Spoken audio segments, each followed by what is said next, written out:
Oh, it is a good day to be a Charleston Tech fan. What a game. We beat Bama 21-0 in the national championship. This series is the only series that's taken me this long to win a natty. But what is going on, fellas, and welcome back to the Charleston Tech Dynasty. If you are new around here and you enjoy Madden and NCAA content, this is the channel for you. Don't forget to sub. We're on the way to 100K. Hit that bell notification as well. All of my social medias are down in the didgeridoo. If you would like to drop me a follow, I'd appreciate the heck out of ya. But anyway, time to get into this. I want to check out the bowl games. First and foremost, I'm also rocking my Addison Pennington jersey. I don't know how many of you know who Addison Pennington is, but this jersey symbolizes players leaving college football and becoming beasts in the NFL, and that's exactly what's going to be happening today. Oh, look at this. Kevin Turner broke the school career receiving touchdown record. He beat Matt Moore. He beat Matt Moore by a lot, 42. He didn't even play receiver the whole time. That is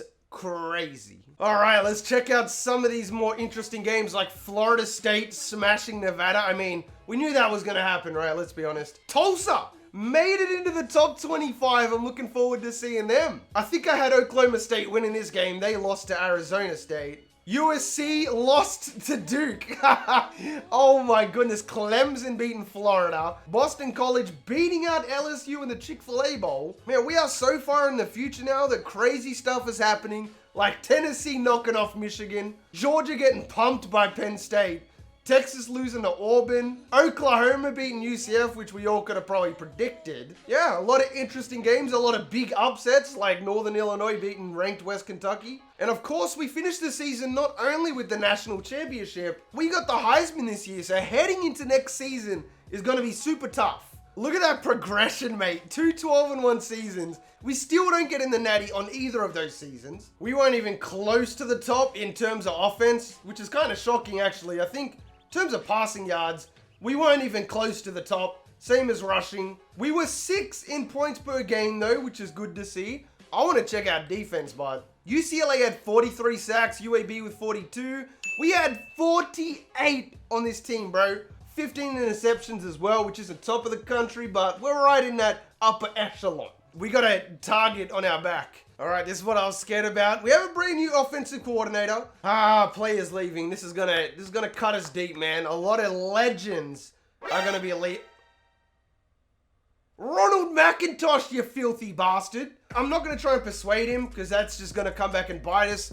Marcus Elliott projected in the first round. Kevin Henry also projected in the first round. Hold on, I need to get pictures of this so I don't forget next time I record the Dreados. I don't know Marcus Elliott was 6'5".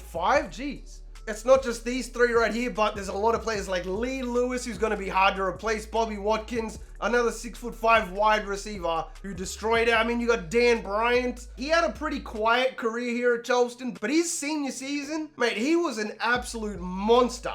I never played with Bobo. Wow, because he is 5'9", they reckon he's not even going to the league. I could have sworn there was somebody on this list that was missing. Bloody Kevin, mate. Don't worry, we'll make sure we put him in to Madden 20. I don't know why people want to see this so bad, but there you go. Wherever they are projected is where they go, so just know that for future, okay? It's not complicated. It doesn't tell you what team they go to. So now that we're taking a big step forward and leaving a lot of really good players behind, we have Tony Young, who's an 81 overall quarterback. I mean, look at this class, bro. Cornerbacks, kickers, mate. We got a kicker. Another corner, an 80 strong safety. I'm definitely going to be dropping some fat points into Travis Fenton. We need offensive linemen since we lost 2 of ours. I like this setup right here. Travis Fenton with the big boy, and then we got Tony Young with 6.5. Travis Woodard with 5. I know he's already not going to come. If you guys didn't know in terms of recruiting, the computer teams will put all their points into one player. So for example, Travis Fenton, if Northwestern were to decide that Fenton was their guy, they would go ahead and put 10,000 points in him. You know what I mean? So I need to make sure that I'm on top of this, and I need to make sure I go after the players that I want the most. I hope we get this quarterback, because if I can edit the rosters in the franchise for other teams, Jeremy Richards will probably be going to Alabama. I know, I just dropped a bomb on you, right? This is what your face is looking like right now. You guys were all over it with the storylines, and I've agreed. We are going to be shipping Jeremy to a rival team. Yes, Tony Young, potentially the son of Steve Young. Travis Fenton, 73 overall. We pick up, 260 overalls. We weren't even going after him. Back-to-back rank 1 classes in the country, mate. Last year we got the best class. We come back after winning a natty and do it again. 2 5-star players, 12 4-star players, and 8 3-stars. And I haven't checked this at all through the Dynasty, but you can see our coach prestige is up to A+ ever since we won a natty, I guess. Conference prestige, championship contender, like all of these things right here definitely play a massive role in complementing big time 5-star recruits coming here, like athletic facilities, TV exposure, campus lifestyle is a D, interest grade improvements. You gotta buy it, bro? Are you joking? Come on, EA. So as I said, I wouldn't worry too much about Jeremy Richards being here right now.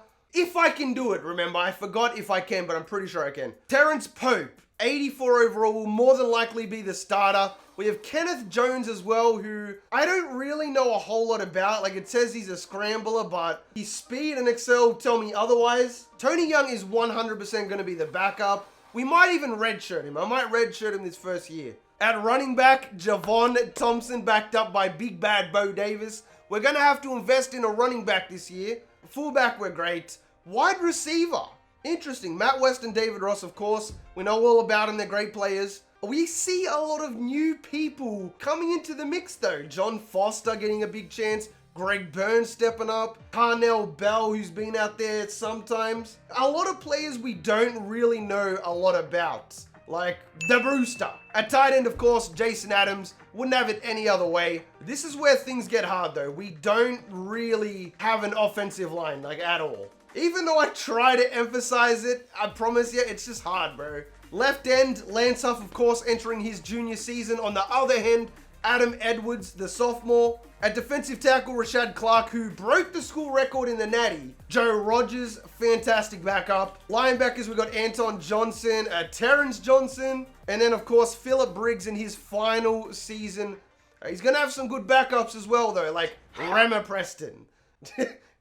We got a lot of recruiting to do. Free safety, Tim Thomas, love to see it. And then, of course, we have Brock Jones. Alan Brown still has 1 more season to go. I think I might move Brock Jones to free safety. And then, of course, most importantly, we signed a kicker. Oh, man, you guys have been telling me for the longest time, Crow, please go out there and get a kicker that can bang them things. 89 kick power, accuracy is a little bit trash, but he's an 83 overall and he'll be there for a while. We don't have a punter, but. Oh, we have 199 overall and he's not even going to be on the squad.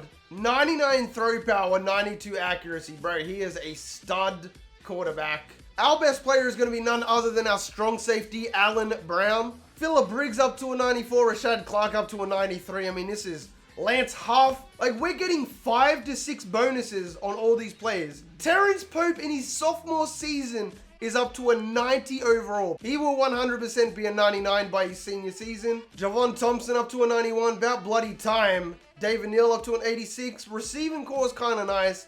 Tight ends are kind of nice. Lance Huff up to a 90. Adam Edwards up to an 85. Woo! This team might have dropped down overall. I'm not going to lie. I think that we are worse than what we were last season. Oh, so this season's going to be even harder than last year. Yes, okay, we can get insta-commit up to level 2. We have a 10% chance. Next level, we get 20. Hopefully, that'll help out a lot. Kyle Whittingham. Man, still rocking with Charleston Tech, level 38. He's completely maxed out on defense. And then we have a brand new offensive coordinator in Matt Luke. Sounds pretty generic. Gonna get this injury up. Oh man, we got a long way to go, but hopefully that O-line can get boosted a little bit with Great Wall. So now comes the interesting time. We have to regenerate the schedule. We're obviously going to make it as hard as humanly possible. We've never versed an FCS team before. If you do watch the streams, you know all about the Snappy Turtles. It'll be a good warm-up game for us. Alabama will play them in week 3. Unfortunately, this season, I didn't really get a lot of options to change around. Like, you see that we have Syracuse here. I don't want to verse them, but at the same time, the last thing I wanted to do was get us a brand new stadium, though. So as you can see, obviously, we got to play at home for things like this, but we can select location. Let me just be honest, you cannot change your stadium. Once you've programmed it in the game, that's it. But in saying that, I can play at neutral site grounds, if you know what I mean. What I'm basically trying to say is this neutral site ground would become our brand new stadium. The only problem is I don't know anything about Providence. I don't know if there's any teams up there. Maybe Boston College, maybe? I think I'm gonna set our brand new stadium to Umass Stadium. The only problem is, I feel like when we play there, it's gonna have the UMass logo in the middle. So if it does, I apologize, but UMass Stadium is officially gonna be ours. So our schedule officially looks like this. We start off against the Snappy Turtles, of course. We then play 3 away games, Bama, Clemson, Auburn. We then travel to our new stadium in UMass to take on the Michigan team. We then have Tennessee at home, take on Notre Dame on the road, Navy at home, Georgia at home, LSU at their stadium, Arizona State and UCLA also at their stadium. As for the recruiting board, I do that off screen because it takes me a while. I will prove to you that I'm not adding anybody. I'll skip right to recruiting. But yeah, hopefully we can get some studs in this year's class. We're going for the trifecta of #1 classes. But that being said, fellas, if you made it this far into the video, you are the real MVP. Hope the rest of your day is awesome. And from me personally, I'm out. Peace.